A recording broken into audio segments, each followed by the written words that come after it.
Hello, everybody, and welcome to another podcast with me, your boy Angelo. First off, I got to get an apology going right away. I've been editing the last podcast, and oh boy, was that a tough one. I come off as pretty preachy and heavy handed a lot of the time, so apologies if I come off as a little too cocky or a little too narcissistic about weight loss and what and everything. I think I talk about it a little bit too much, so in the future I'm going to kind of pull back that a little bit. I don't want to come off as preachy because I don't feel like I should talk that much because I still think I have a long ways to go. I don't want to be a shallow person in that sense where, well, sure, you lost 40 pounds or 50 pounds, but you're still fat, right? So, apologies for that. Also, somewhat of apology for the Trump political thing. I really was fucked up when I was doing it. I smoked too much and I was slurring a little bit, so sorry if people couldn't understand or hear me or if I wasn't making a lot of sense.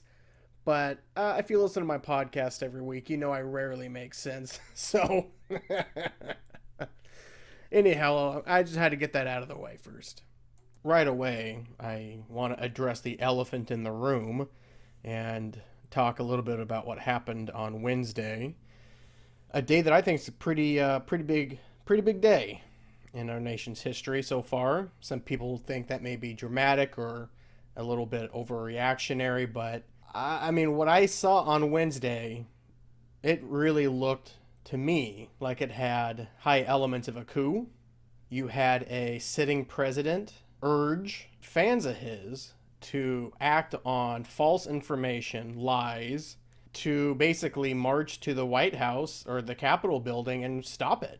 The President of the United States, in person, did a speech to his believers, some of his voters, some of his fans. I'm not going to say all. I truly cannot, for my own sake and well-being, I cannot say that what we saw, the people we saw on Wednesday, is not indicative of the entire Trump fan base. For my own sanity, I have to think that. But yeah, so the fact that he is a sitting president who lost a democratically held election where it was closely watched because of all of the election carnage that was being spewed about since, what, a year and a half ago? Shit, I mean, again, I talked about it last week. Once you think he can't get any worse or he can't reach bottom, he just keeps digging. Bottom just is an infinite hole when it comes to Donald Trump. And I really don't like the comparisons to the George Floyd, Black Lives Matter, police brutality, whatever you want to call that. I like to call it the George Floyd protest because that's what they were about. A lot of bad shit was done by bad people in the name of that. You're marching against police brutality, which is obvious. There's always been police brutality in this country. We have to address that. Sometimes we do. Lately, we don't. We seem to look the other way. But we had actual footage, evidence, facts. That was reality. What we saw happened. That is reality. What I saw on Wednesday was insanity based on lies. It's not real.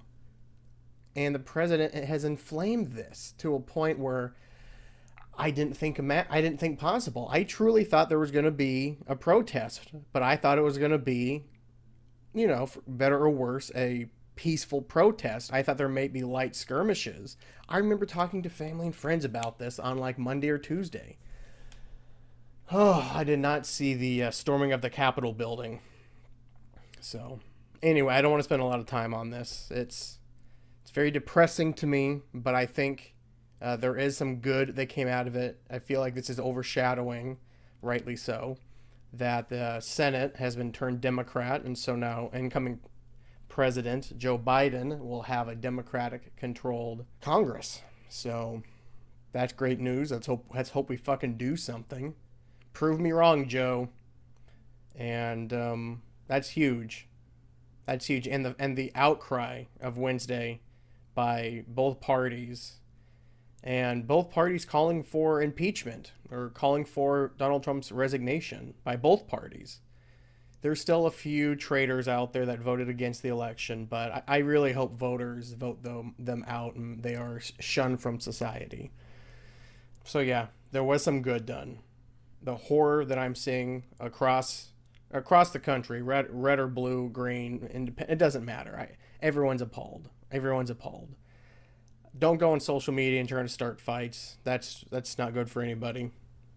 So I do see a glimmer of hope. So still, it's upsetting. But again, I don't want to spend too much time on it. But I feel like I had to address it. But let's move on to your boy's personal life here.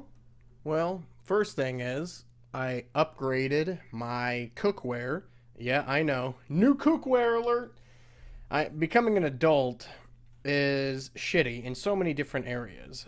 One of them is figuring out cookware, in my opinion. I don't know why it's so difficult to get a few good pots and pans. So I decided to try something a little bit different. In the past, I tend to use either secondhand stuff or not the cheapest, but like the second from the cheapest, because that's all I could have afforded. Now I have a little bit of cheddar. I decided to go spend a little bit of moolah. Not stupid amount, but I want to get good quality cookware. At least a skillet, a frying pan, and a decent pot. Because I've been having stick problems, and I just feel like the pots that I've had are past their prime. So I went to good old Costco, bought what's that brand called? Tarantini or something? It's an Italian brand, even though it's made in Brazil. Figure that one out. And I bought 3 pots and 2 skillets. The 2 skillets are cast iron, and I've never had cast iron skillets before. Never. I've cooked on them at other people's houses, but I've never had my own. And I knew they were going to come with a little bit of responsibility. You can't wash them in the dishwasher. You have to re-oil them afterwards. And I feel like I should point out the cast iron skillets were pre-seasoned, so it's however that works. But I fucked up a few things on it because I'm getting used to it. I know I can't use hot heat on those pans, and plus my stove is a ceramic top, so those things get fucking hot. But I pretty much have figured out the cast iron skillets. I had to buy some specialized scrubbers because I didn't want to use anything too abrasive to damage it, but I needed it strong enough to, basically chisel off the food that gets burnt on there. I have yet to cook something on there where something doesn't burn a little bit. Now the pots have been a real pain in my ass. Those are stainless steel. I didn't know this. I tried frying some eggs in there, and they burned immediately, and they fucking left residue on those pots, and I've yet to be able to get it off. I have since bought some specialized kind of sponges for cast iron and stainless steel, so I'm gonna work on that. But it's just these things about being an adult. It shouldn't be this hard for me to get cookware. So what I think I got to do now, keep the skillets for appropriate meals. I bought them under the assumption that I could use these cast iron skillets like normal skillets, use them every day. And I really don't think that's the case. I think you could use them for specialized things. I don't know if you could cook everything on there. I've tried to cook some things directly out of the freezer, and that tends to be the problem. So I think I still need to get a non-cast iron skillet, and I can figure out these stainless steel pots. But becoming an adult is not always fun and glamorous. What are you gonna do? But let's see, what else do I want to talk about on here? Oh yeah, whatever happened to Damien Rice? I know I'm jumping all over the place. We went from politics to cookware, and now we're talking about music. Now, for those of you who don't know who Damien Rice is an Irish folk rock, indie singer, alternative, and he was a pretty big, not an influence, but I definitely listened to him a lot, senior year in high school, really up to sophomore year in college. There were 2.5, 3 years where Damien Rice was played heavily, but I was wondering what ever happened to Damien Rice, because his first 2 albums were so good. So good. The first one was amazing. What the hell was it called? Oh, that's right. For the first one was 2002. So that came out when I was a sophomore in high school. So now that I'm saying it, maybe I listened to it junior and senior year. I know I got out of him a little bit in college because he didn't release another album until 2006. There was that 4-year gap. And in 2006, I believe I was a junior in college, either a sophomore or a junior, and I wasn't a huge fan of the second album. I take that back. I was a fan of the second album, but it wasn't as good as the first. Nowhere, not even the same ballpark. Now, the first album, oh, banger after banger after banger. The second one, 9, just like the number 9, not so good.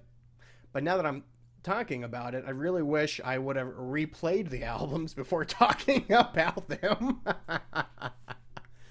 But, let me pull up the first album here, and we'll go track by track. Delicate, pretty good opening track. Volcano, oh, such a beautiful song. The Blower's Daughter. If you can listen to that song and not cry, you don't have a heart. Then we got Cannonball. Oh, probably my favorite song. Older Chests. I don't really remember that song. Amy. Oh, brings a tear to my eye. I love that fucking song. Cheers, Darlin'. I don't remember that one just off the name. Cold Water. I remember. Eskimo. The Eskimo song I thought was a little strange, but I liked it. But here's what I didn't like. The one thing I did not like about this album is it had those hidden tracks. I fucking hate hidden tracks back when CDs were a thing. Because you would listen to a song, in this instance, Damien Rice's Eskimo. The song is over about the 7-minute mark, I would say. No, before that, it was over maybe at the 5-minute mark. I'd have to see how long Eskimo was. But then there was silence, and then a song called Prague would play from 7 to 13 minutes, and then more silence, and then another song called Silent Night from 1409 to 1557. What the fuck, Damien Rice? Just put 3 extra tracks on there. I hate that shit. I hate it. God, who else? God, there was a couple artists back in the day that used to do that. That used to be a hip thing. Kind of like how today you have the music producer yelling out stuff before the song would hit. Another one. DJ Khaled, or my favorite, Mustard on the Beat. Ho! From DJ Mustard. So, I don't know. But the whole point of this was what happened to Damien Rice. His first big album was 2002. His second one was 2006. And then he took a couple years off. And then he released one in 2014, which I have not listened to. I do not know anything about it, so I'm not going to speak about it. But I'm looking here. There was a 4-year gap between album 1 and album 2. And then a 8-year gap between 2 and 3. Damien, what is happening, man? Why aren't you pumping out albums every couple of years? 4 years between albums is a pretty large gap. 8 years is unheard of, baby. I don't know. So let's see. What's going on with Damien Rice? I got his Wikipedia up here. Okay. He was born in Dublin. Yeah, we knew that. His first band was Juniper. Maybe I should check out Juniper. Maybe I did. I don't remember. There it is. Okay. In 2002, Damien Rice's debut album, O, was released in Ireland, the UK, and the US. The album peaked at number 8 and remained on the chart for 97 weeks. Oh, that's the UK album charts.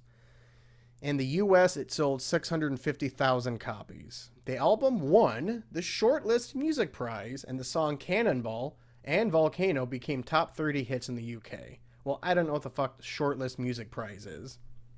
In 2006, he released his second album, 9, which was recorded during the 2 years prior. Damn, Damien, took you 2 years to record that album? Wasn't even that good. 2007 was a year of touring, with Damien appearing at the England's Glastonbury Festival. I've always wanted to go to that one. And Rock Werchter Festival in Belgium. I've never heard of that one. Oh, in 2008, he contributed a song for the album Songs for Tibet, The Art of Peace, in support of the 14th Dalai Lama. Well, I like that. What's the name of the song? Making Noise. Oh, I got to write that mofo down. I got to check out that song. In 2010, he contributed the song Lonely Soldier to the Enough Project, whatever that is, and played at the Iceland Inspires concert held in Fucking Iceland, man. They have such weird ass names, according to like Western society. Now I'm gonna spell this. I think it's a city in Reykjavik. Now Reykjavik is already spelled like how a seizure sounds. But here is the city in Reykjavik. I'm gonna spell this motherfucker for you. HLJ. So already, it's a torture to the eyes. HLJO with one of those weird dashes on it. MSKA with a dash. LAJARO with a weird thing on it. URINN. Holy shit. Oh man, no wonder the Danes were feared back in the Vikings days, because they would just be screaming the name of their cities at the fucking Europeans, and they would just shit themselves. They're probably saying hello, and it sounds like, oh my god, they're gonna murder us. Alright. So that's okay, so he did some shit in Iceland. Oh, he was featured on the debut album by French actress and singer Melanie Laurent in 2011. He appears on 2 tracks on her debut album, Tout le temps. Again, French is hard too. I'm not going to read the whole bio here. So basically, he's been working sparingly with certain, I guess, causes, ideologies. I don't really see charities. I don't want to say that. But, you know, for Tibet, he did for something for the Enough Project, which if I, just off the name, I'm thinking domestic abuse maybe? Let's see. Oh, that was kind of. The Enough Project is a Washington, D.C. based nonprofit that was... Its stated mission is to end genocide and crimes against humanity. I'm for that. We should probably not have genocide and crimes against humanity in 2021. In May 13, Damien Rice told the audience at the South Korea Seoul Jazz Festival that he was working on a new album. Okay, and then 2014, he released his new album, My Favorite Faded Fantasy. Okay, I got to check that one out. It was released on Halloween. Maybe it's a little spooky. This is the last thing on his Wikipedia. In 2020, he covered C.S. Chandelier, which appears on the Songs for Australia benefit album. Is that because of all the wildfires? Because Australia has basically been on fire for 3 years? Yep. Makes sense to me. Oh man, there's more causes. He's really involved in causes. The Freedom Campaign, the Burma Campaign, the U.S. Campaign for Burma. Wow.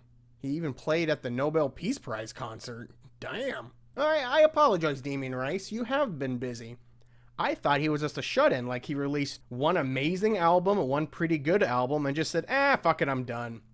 So, good on you, Damien Rice. You led me through a period of my life where I was growing up, I was becoming who I was having my first heartache, my first successes, my first jobs, I moved out of home, college time. It was a pretty topsy-turvy time of my life, and Damien Rice's O album seemed to be the soundtrack to a lot of those times. You know, I can think of a couple others. The Yeah Yeah Yeahs first couple albums, the Arcade Fire first albums.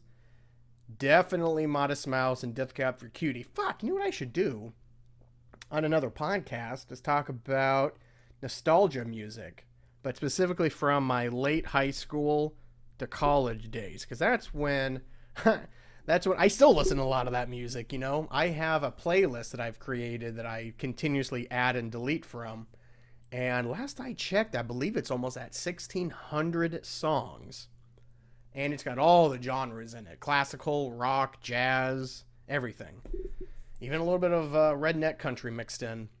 A lot of that music was music I grew up on, either as a kid or, like we were just talking about, high school and college, you know. You know, those emo days. Fun times. Oh, boy. Yeah, so, all right. If you've never heard of Damien Rice, check this Irish fucker out. He's pretty good. A lot of those micks know how to sing. But if you're going to pick one album, check out O. And I'm going to check out his newest album from 2014. Again, 7 years. 7 years in between albums. What's wrong with you, Damien? And I don't see an album past that or even up and coming. So maybe he's done. It's just a little frustrating. You know, and speaking of frustration, and completely off topic, but I guess we can move on. I can't really talk much more about Damien Rice, except that he's an attractive guy. You know what? I may have to put him on the if I was gay list, along with Ryan Reynolds, Channing Tatum, and who's that stud? What's the hell? I can't think of his name. I'll have to get back to it. That's another idea for a podcast, talking about if I was on the other team, what kind of guys would I be into. But anyway, let's keep moving on. About frustrations. Plan B. I know we're jumping all over the place here. Why is Plan B so unethically expensive? I went to Walgreens to stock up. I'm thinking, I've never bought Plan B before. I assumed that Plan B was going to be $15, $20 for like a pack of maybe 6 or something. Because, it's birth control. Who gives a fuck? I have no idea. I have no reference for how expensive this shit is. Do you know how expensive that motherfucker is? For one pill, just one pill, they put in this, what I would say too big of a package. I mean, if you're getting one pill, does it have to be in this fucking package that looks like you're advertising it? Are they trying to shame you? Much like those cunts at the abortion clinic who try to shame women when they get abortions. Those people should be drawn and quartered. But yeah, it's $40 for one pill. One pill is $40. And this is just at Walgreens in Washington. I don't know how much it would cost in, say, San Francisco, New York, or even more of conservative areas like the Deep South, where they believe that God can cure rape babies. But it's just stupid, and it's insulting, and I don't understand why it's so expensive. I have my theories. They want to curtail this. They don't want it to be easily accessible, because I'm sure the wrong people are writing the policies on these birth control things. So if I was president, or if I was in charge of making these decisions, I don't know, the president of the United States has to do it. You would think if it was a president of the United States, that traitorous Trump would make Plan B so inexpensive because he uses it all the time on those teenagers at the beauty pageants that he used to rough up,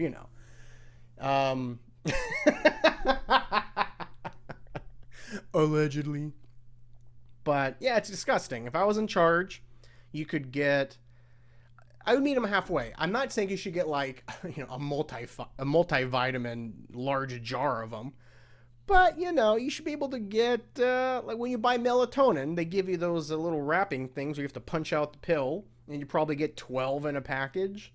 And it's for like $12 or $15. I would say for one of those little sheets of Plan B, let's say you're getting 12, it should be about $20, I would say. That's still too expensive. In a perfect society, they would be free at the register. You could go to any public school, any Planned Parenthood, any 7-Eleven, and just get Plan B and marijuana. It would be amazing. I think I went off the rails there with marijuana and 7-Eleven. Let's backtrack. It would be nice if you could go into Planned Parenthood or like any public school, and they would have condoms and Plan B and pamphlets to help you. They don't shame you. They don't scare you. They treat it like it is a personal decision and none of your goddamn business. Anyhow, I'm getting off the tracks here. What the fuck was I talking about? Just the absurdity of how expensive Plan B is. It's incredibly sexist, really, how expensive it is. Because you know how cheap dick pills are? If the pill helps you get a hard-on. But to really help prevent unwanted pregnancies and any kind of risks that come with, sex, they make you pay out the ass for it. It's crazy. So... if I was a woman, I'd be fucking pissed. Well, if I was a woman, I'd be pissed at a lot of things. Why don't women's clothes have pockets? Maybe I think I've talked about this before, but women get treated like shit in a lot of ways in this country, and in other areas that they're given everything. Society bends over backwards for them in certain situations. So it's a give and take. On this specific issue, Plan B, too damn expensive. All right, I'm glad I've covered everything from Damien Rice to Plan B to new cookware. But, spoiler alert, there really is no method to the madness that is the Angelo Grosso podcast. And, I'm still debating the names. I liked for a little while the name The New National Anthem. However, to me, it sounds too political. And as my fellow listeners are well aware, I do talk about politics, but this is not a political podcast. So I may have to just settle on Vibin' with Angelo, the Soapbox with Angelo, or just the Angelo Grosso podcast. I don't really know. I'm still trying to work on that. But I tell you what doesn't need to get worked on. This new direction Star Wars is going. I know. This podcast makes no sense. I'm all over the fucking map. So the big news that I've heard, and it has since been verified, is that Hayden Christensen is coming back to play Darth Vader in some Disney Plus Star Wars TV series. I guess, can you call them TV series anymore? I guess you call them streaming series, or just Disney Plus. Anyway, he's coming back to play Darth Vader. I'm hoping that he cameos in a couple different series, because for those of you that don't know, if you're not a nerd like me, there's going to be multiple Star Wars Disney Plus series coming out. It's not just going to be The Mandalorian anymore. They're going to have a couple series off of The Mandalorian, like the Boba Fett one, the Ahsoka Tano one, the other chick, the other actual Mandalore, what's her name? Oh, God, she was from Rebels. Bo-Katan. They're doing a Star Wars Rebels again. Or not a Rebels, but like a series after Rebels. There's so many. There's like 4 more. They're doing an Obi-Wan Kenobi one again with... Oh, that's who's on the If I Was Gay list. The other guy I couldn't think of. Ewan McGregor. He is fine as a motherfucker. Anyway, back to Hayden Christensen. I'm hoping that he has a pretty good arc in the Ahsoka Tano series, considering, when Darth Vader was Anakin, he was mentoring the young Ahsoka Tano. They were, what do you call it? What's the Star Wars term? Padawan. So she was a Padawan to him. But as we all know, spoiler alert, Anakin Skywalker becomes Darth Vader and kills a bunch of Jedis. And so the Ahsoka Tano series is going to be happening the same time as The Mandalorian, the Boba Fett series, and the Bo-Katan series. So I know all of this for you non-Star Wars fans. You're like, who gives a fuck? Well, I give a fuck, and that's why we're talking about it, sucker. I am so excited to see Hayden Christensen again. It would be cool if they even have him as a Force ghost, maybe talking to Baby Yoda or talking to Ahsoka. I don't know. There's so many things they can do, and I'm so happy they didn't recast it. I'm happy they didn't just have Hayden Christensen do the voiceover over someone else playing Darth Vader. Because say what you will about the last episode of The Mandalorian, which I really liked. I expected more. I'm not going to lie. I expected more action and just more. But overall, I was pretty pleased with it. And I know some people are torn when, well, specifically Star Wars, but, Scorsese did this with The Irishman. You take an older actor and you youngify them with CGI. And that's what they did with Luke Skywalker in the last episode of The Mandalorian. Spoiler, I should have said that before. What are you going to do? So if that's all they're going to do is just have Hayden Christensen do a voiceover work, fucking miss me. I want to see him playing Darth Vader, and I want to see his face. I want to see some crazy shit go down. Speaking of Star Wars and The Mandalorian, that episode where we finally got to see Boba Fett, I think it was like the 4th episode from the ending, or the 3rd episode. I don't remember. But it was directed by Robert Ramirez. That was such a good that was such a good episode. One of the highlights. That was the episode where Baby Yoda gets captured. And I am completely wrong. I apologize, people. I need to backtrack. It was on the Bill Burr's episode where we got to see Bill Burr's character come back, the sharpshooter, and they basically exploded that one base and blah blah blah blah blah. I feel like this is turning into a Mandalorian podcast, but the point is, when Boba Fett was flying those mofos out and they were getting followed by the TIE fighters, I know. I'm getting so many panties wet with my Star Wars knowledge.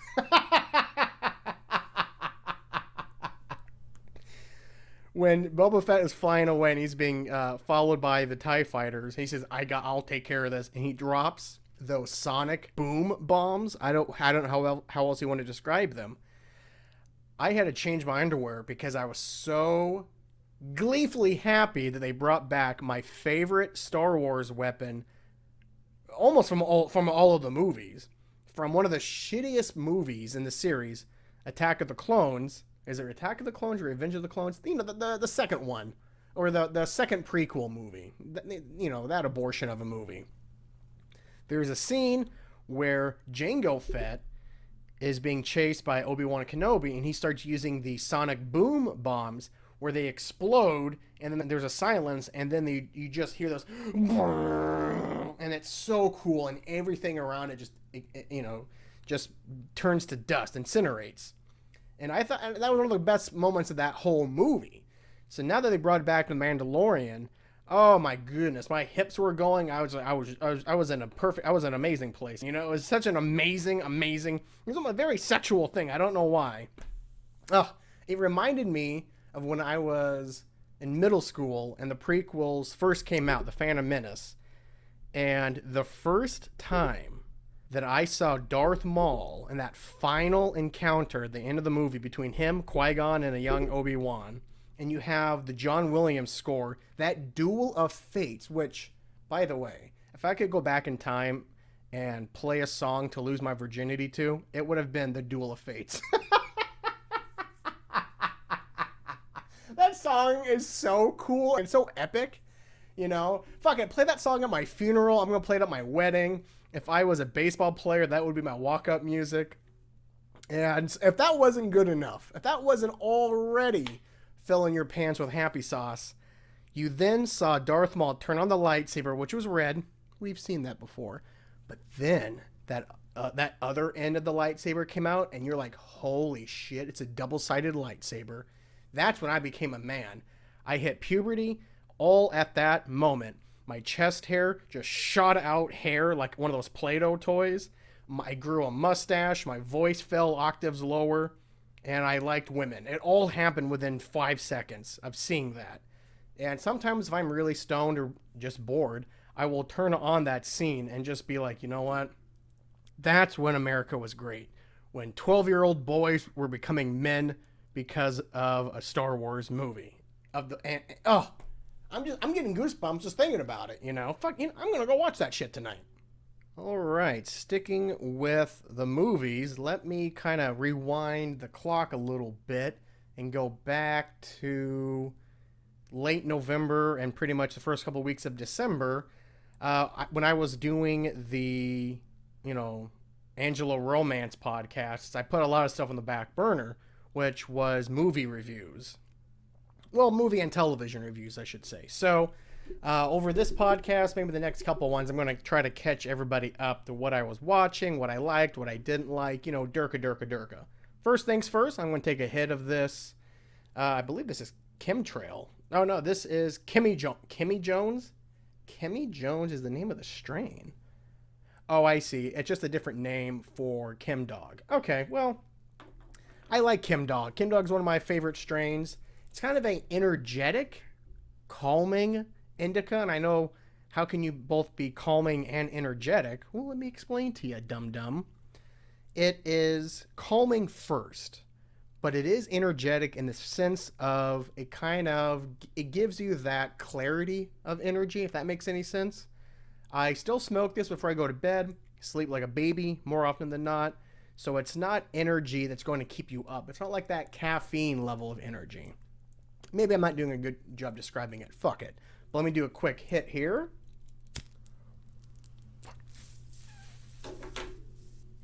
Oh, yeah. Oh.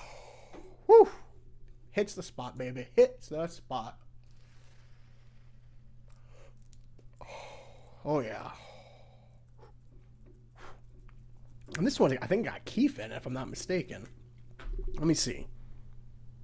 It doesn't say. Oh, it is. Yeah. CO2 distillate, keef infused cannabis pre-roll. God bless America. I don't know why this shit is still illegal in some states. But anyway, let's go back to movie and TV show reviews. The first one I want to talk about is the latest season of Cosmos, which I don't really know if it's a new season or just a new series overall that uses Cosmos. But it is the Neil deGrasse Tyson Cosmos. So I'll be calling it a new season because everything's the same. The only difference is they added possible worlds at the end of the title. So this Cosmos is called Cosmos, Possible Worlds. I believe it's got 13 episodes. And this one is a little bit different because it doesn't follow the same procedures as the first 2 seasons of Cosmos, where they were talking about how did we get here, blah, blah, blah, blah, blah. This one tended to be more hypothetical.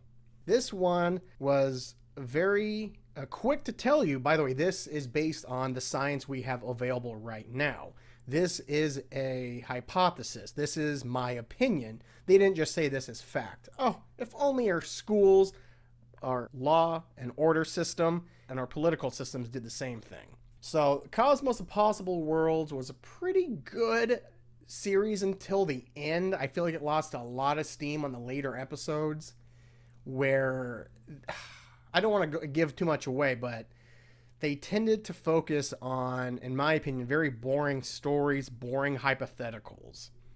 And they tended to tease a outcome through the show that really wasn't worth the payoff, if that makes any sense. So I still would give the show, a B+, because I love Cosmos. There is not many shows I like to watch stoned at night than Cosmos. I love this shit. They highlighted some very important historical figures. They highlighted some important literature that I've added to my Goodreads. And yeah, I highly, highly, highly recommend Cosmos overall. Funny story about Cosmos really quick is when it came back, so this is the first season under Neil deGrasse Tyson, I was still living at home with my old man. And I liked to get high, he liked to get high, and we would watch Cosmos together. And I don't remember what episode it was. For whatever reason, I think it was the Evolution of the Eye episode, but don't quote me on that. He looked over at me and he said, I don't believe in God anymore. Out of the blue. And we're in the middle of a Cosmos episode. And it wasn't, that Cosmos episode, I swear, wasn't even about spirituality, religion, anything like that. I think it was about the science of something or evolution or something. But it wasn't like, it wasn't coming at religion or spirituality. It wasn't attacking it, what I'm trying to say. So just out of the blue, in the middle of a Cosmos, my father has said he doesn't believe in God anymore and he has not changed his mind. And I just find that hilarious, just, coming out of nowhere. Coming out of left field with the opinion that no one was talking about. So, good on you, Papa Grosso. Moving on, the HBO series The Undoing. I think I talked about this a little bit on some podcasts a while ago, but God help me if you want to go back and listen to them. This is the Nicole Kidman and Hugh Grant. Overall, I would say the series was very frustrating, but the payoff made the frustration worth it because it's part of the character's decisions that were frustrating, specifically Nicole Kidman's character. There's a reason why. And you find out that the second to last episode and, of course, the last episode, why those frustrations were warranted, why the payoff was worth it. In my opinion, the series, the last 20 minutes or so, pretty shitty, pretty cliche, pretty unbelievable, whereas everything up to this point in the show was, I would say, more or less believable. Because you're dealing with the show. Oh, I guess I should tell you what the show is about. A modern twist to a classical whodunit tale when the life of a wealthy New York therapist turns upside down after she and her family get involved with a murder case. What it doesn't say is it's her husband, Hugh Grant, who is a world-renowned surgeon, and I forget what the name of what his style of medicine is, but he deals with kids with cancers, children with like bone diseases. It really makes you question whether there's a God or not when you're seeing all these kids are being 3 or 4 years old and they're gonna die because they were born with something. Good job, God. Just like the Holocaust. Where were you, bitch? And so I recommend the show if you like a whodunit, if you like a murder mystery. The acting is pretty good. Again, you're going to have to get over this isn't believable, this is frustrating, I'm pulling my hair out because a real person wouldn't do this. Keep watching. Keep watching. Save all those criticisms for the last 20 minutes because those criticisms are warranted. So overall, I give this a B. A B. It was pretty enjoyable, although there was some episodes where like they could have just skipped this whole episode. This whole hour could have been 20 minutes, but they like to draw the shit out. And I really don't like shows that end on a giant cliffhanger in one episode and you're like, holy shit. And then you watch the first episode following that, and it turns out that giant ass cliffhanger from episode 3, and you're like, I can't wait for episode 4. And then that big cliffhanger gets debunked in the first couple of minutes of episode 4. So it was all for nothing. And you know that if you were watching the show when it was new, you had to wait a week to find that fucking shit out. I would be furious. But luckily I could binge it, so I didn't have to wait that long. So I feel like if I was watching it when it was out new, I would give it a lesser rating because of that bullshit. But overall, I recommend it. It's a B. Now let's talk about 2 movies, and I think we can move on to the NFL playoffs. I know, this podcast has it all, baby. The King of Staten Island. That is a movie I've been trying to watch for a long time. I finally did watch it. I was excited because I'm a huge fan of Bill Burr. I've talked about Bill Burr way too much on this podcast. And this movie gave him a role to shine in. Yes, I know I mentioned he was in that Mandalorian episode, which he is a damn good Mandalorian side character. But that's all he is a side character. He's in 2 of the episodes. So he's not really even a co-star at that point. Now, the King of Staten Island, he is, I would say, third billing behind the star Pete Davidson. And Marissa Tomei plays his mother. Now, I've always liked Pete Davidson, but I never really knew why. I always had a positive opinion on him, but I couldn't tell you why. And I watched this, and I gotta say, for someone who's never really done dramatic acting before, he did a decent job. And I think that's a specialty of Judd Apatow, who directed this, is he likes to cast comedians or just comedy actors and put them in a role where they haven't really acted that way before. So this is what he's doing with Pete Davidson and Bill Burr. Overall, the movie was not nearly as good as I hoped it would be. Bill Burr was good. Davidson was good. Some of the side characters were good. There were some really funny moments. But as a whole, I can only give this movie a C+. Meh. It's way too long. It's 2 hours and 16 minutes. No way should it have been that long. It really could have been an hour and 45 minutes, tops. But if you like Judd Apatow movies, or you like his style of humor, if you like Bill Burr, you like Pete Davidson, there's a lot of cameos in this movie that were kind of fun too. That kind of makes the movie, but that's Judd Apatow's MO, it seems. But it wasn't as funny as I thought. It just, maybe the build-up was too much. Maybe I put that bullshit in my head before, but yeah, C+. Moving on, the last one. This is an oldie, but this has been a movie I've wanted to watch my whole life. And I finally saw that it was available on Disney+. Joe versus the Volcano from 1990. I know. Angela, why the fuck are you watching this bunk-ass movie? Because I'm a huge fan of Tom Hanks, specifically early 90s Tom Hanks. And this is when he was still in his quirky, adorable phase. And this is, I believe, the first movie he ever starred alongside Meg Ryan. And they were in, I think, 3 or 4 movies together. So this is the first one of that. And not only is it that, but Meg Ryan plays 3 characters in this movie. All over the top. And she's not really good in any one of the roles, but it's 1990. Give her a break. She was young. Lloyd Bridges is hilarious in it. It's really funny. Okay, let me back up before I start talking about the movie. Let me actually explain to you what the movie's about. It is billed as a comedy romance, but it's not really a rom-com. It's not really it's kind of a dark comedy. And there is levels of romance in it. So yeah, I guess it would be a comedy romance, but in no way is it a rom-com, in my opinion. When a hypochondriac learns that he is dying, he accepts an offer to throw himself in a volcano at a tropical island, and along there learns to truly live. And that doesn't really do it justice, but yes. Tom Hanks' character works in a very dead-end 9 to 5 awful corporate office job. Yes, those did exist in 1990. And he is a hypochondriac, and he goes to the doctor, and he finally is told what he's always wanted to hear. His fears are warranted, and he's dying.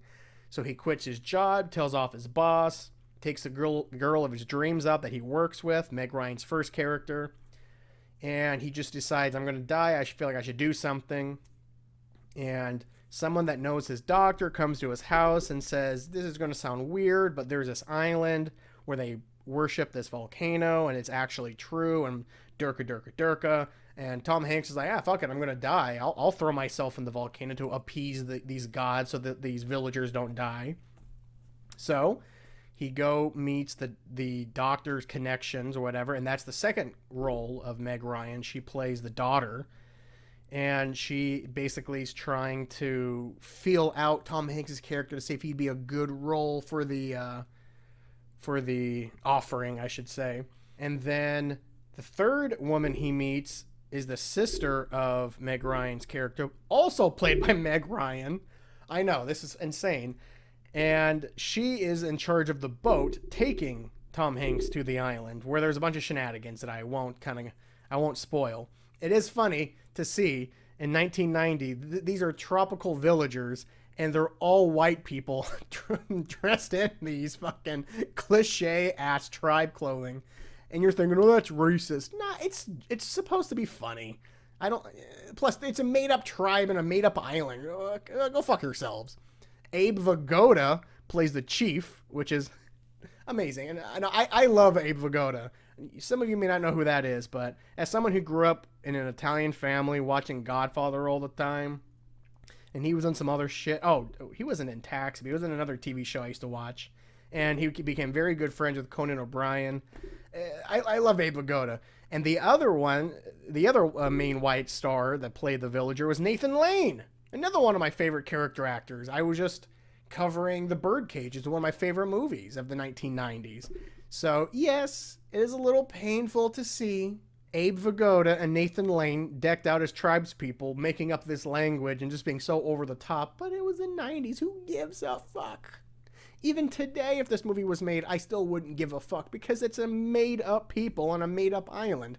Now, if they're making a live-action Moana, and they're going to, and I forget where Moana is supposed to take place, Hawaii? Maybe Hawaii?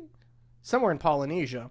And yes, and then if you get like, Ryan Reynolds or Ewan McGregor to play tribespeople, Hawaiian tribesmen, I would be like, okay, that's a little too much. But this, if your feelings get hurt on this, go jump off a bridge. We don't need crybabies around us anymore. So yeah, those are some of the older movies and TV shows that I've watched. I have since watched some of the bigger ones like Tenet, Wonder Woman, 1984, Soul. I just watched that movie Run on Hulu, which I'm a little behind the 8 ball on that one. So maybe next podcast I'll catch everybody up on that kind of stuff. But let's close this thing out by talking NFL playoffs and how I did in my predictions. My 6 predictions. How did I do, huh? Well, besides the Seahawks shitting the bed, I did pretty damn good. So for the wild card round, I went 5-1. And the one loss were those damn dirty Seahawks, who did us all so wrong that, in my opinion, we need to either trade Russell Wilson, try to get some money so that we can build where it's important, the offense and defensive line. We can either trade Russell, or Pete needs to get fired or retire, or we need to start clearing out some of our assistant coaches, specifically on the offensive side of the ball. We went all in this year, guys. We went all in. We traded first-round picks this year and next year for a safety who is so-so in coverage, but is amazing at everything else. I'm not saying the Jamal Adams trade was bad, but you got a player at a position at an all-pro level that we really didn't need. We needed a pass rusher, and we needed offensive line help. But Jamal Adams is a game changer, so I'm happy he's on the team. I'm not lamenting that trade. And I love Carlos Dunlap. I like the acquisition there, but guys, we don't have no first round picks this year or next. The majority of our star power are getting older. Russell Wilson's in his 30s. Bobby Wagner or KJ Wright are in their 30s. Dwayne Brown's in his mid 30s. You got Chris Carson's a free agent. Hyde's a free agent. Tyler Lockett is suddenly 28 or 29, I forget. Yes, you have budding young players like Metcalf, even though I love Metcalf. I love him to death. And I don't mind him throwing a little tantrum on the sideline because he should have been mad. The offense was awful, and this is the playoffs against a team that we're playing for the third time this year. We should know that team. Why were we playing them like we've never seen them before? We were playing so uninspired on offense. That's why my reaction is some people got to go. There was no urgency. It's almost like we just showed up and without practicing. And as much as I want to blame the defense, I really can't. I can blame certain plays, but overall, not really. I would be more critical of Jamal Adams if it didn't come out the day after that he was playing with a torn labrum. So I'm like, holy shit. If that's Jamal Adams with a torn labrum, good God if he was 100%. So I think Pete should go. I think Russell Wilson should go. I know some people are going to hate that. Russell Wilson could be in his prime. He could be. If he's given the right offensive scheme and the right talent around him, he would be a top 5, top 4 quarterback. But least we forget, the last season and a half, he was playing bad along with all of the offense. We only really beat the shit out of one team, the Jets. And I also feel like I should point out, the Seahawks only had 2 victories this season over playoff teams, the Rams and their Washington football team. Do you know who also had 2 wins against playoff teams? The New York Jets. So I'm sorry. We were a paper tiger. We were not that good of a team. Yes, we went 12-4, and yes, we won the NFC West. All that looks good on the stat book. It'll look good when you walk into the stadium and you see another banner. However, this team, with that roster, with the way it was put together, how dare they get their asses handed to them? I don't care what the score says. That game was never that close. You're playing a backup quarterback who you knock out. Then you play an injured quarterback who wasn't playing that good when healthy. You lose their best defensive player in the third quarter, and Aaron Donald never returns, and you still can't do anything? You still were running the ball like crazy, even though you were down 2 scores in the second half? You still weren't blitzing Goff? So that's why I think something's got to change. The way that it was all put together, we're getting old, man. We're getting old and expensive, and this team cannot get its ass kicked at home in the first round of the playoffs. Guys, we haven't won a playoff game in years, and the one that we did win was against Josh McCown's led Eagles because we knocked Carson Wentz out. We haven't had a legit win in the playoffs since the year we lost to the Panthers, and I believe that was in the divisional round. And that was it. That was it. So forgive me if I'm sounding too dramatic or too harsh or too critical of my team, but sometimes heads got to roll, baby. But going back to my predictions, 5-1, I was right about the Bills. I was right about the Bucks. I was right about the Ravens. I was right about the Saints, and I was right about the Browns. Was I right about the blowout? There really was no blowout on Saturday, minus the Seahawks game. I thought the Washington football team would get blown out. They did not. They lost by 7. Now on Sunday, I was right about the Saints blowing out the Bears.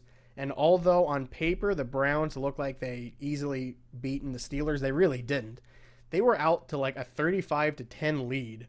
And the Steelers came back to be within, I believe they were within 10 at one point. So maybe that was a light blowout, but no. But I'm so happy the Steelers lost. Fuck you, Pittsburgh. And so my picks for next week are as follows. I am picking Green Bay over the Rams, obviously. What we did to help Green Bay is we injured a lot of those Rams players. So I'm taking Green Bay over the Rams. I'm taking the Bills over the Ravens, baby. Oh, I know. Two of my favorite teams, but I lost a little bit of respect for the Ravens and they were dancing on the Titans logo. I understand it. It's your first win, Lamar Jackson. You've gotten your ass kicked every single playoffs game you've played so far in your career, and you finally got one. You started off like shit, but you came back. But I'm a Bills fan more so than a Ravens fan. I actually know diehard Bills fans. I don't know a single Ravens fan. So Sunday, I would love to pick the Browns over the Chiefs. I would love to see that. Not because I don't like the Chiefs. I'm a big Patrick Mahomes fan. But the Chiefs won the Super Bowl last year, and I really like new teams to win. But if I'm betting on it, I got to pick the Chiefs. Oh, yeah, I'm picking the Chiefs over the Browns. But I would be ecstatic if the Browns upset the Chiefs.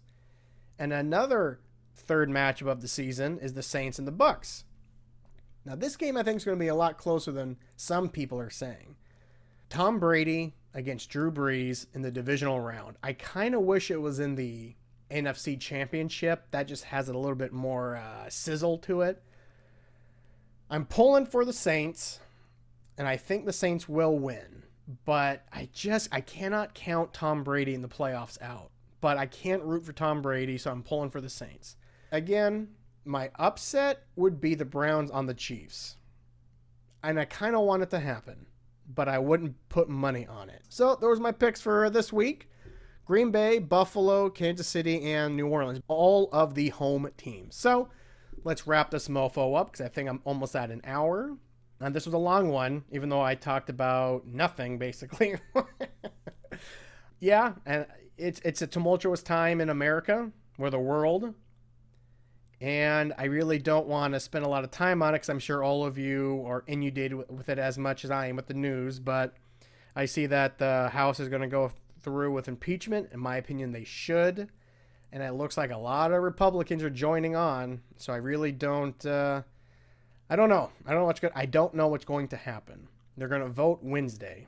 I see the FBI has sent a warning to all states for the likelihood of protests in the state and all of the 50 state capitals. I hope to whatever God is listening, or whatever entity, or whatever, whoever's in charge of this whole clusterfuck that is human life. Let me tell you something. Can you not have it be bloodshed? Can you not have people die over something stupid like Donald Trump and his lies? It's just, you have to brace for the worst, though, because those MAGA fucks, they killed police officers. I mean, so MAGA has killed more police officers than Antifa. Who would have thought if you read the fucking news, or if you listen to the president, or you listen to the Republicans, Antifa's worse than ISIS. Oh, you lying scum. So, on a happier note, I hope everyone just takes a deep breath, tries to chill, try to vibe out a little bit. I hope everyone just tries their hardest to, I don't know, man, stay level-headed. It's all we can do. Yeah, last week showed an ugly side of America that I don't think we'll ever forget. I think we all knew it was there, but we didn't think it was that powerful, that strong, that open, that brazen. So anyway, I love y'all. I hope everyone takes it easy and don't do anything I wouldn't do.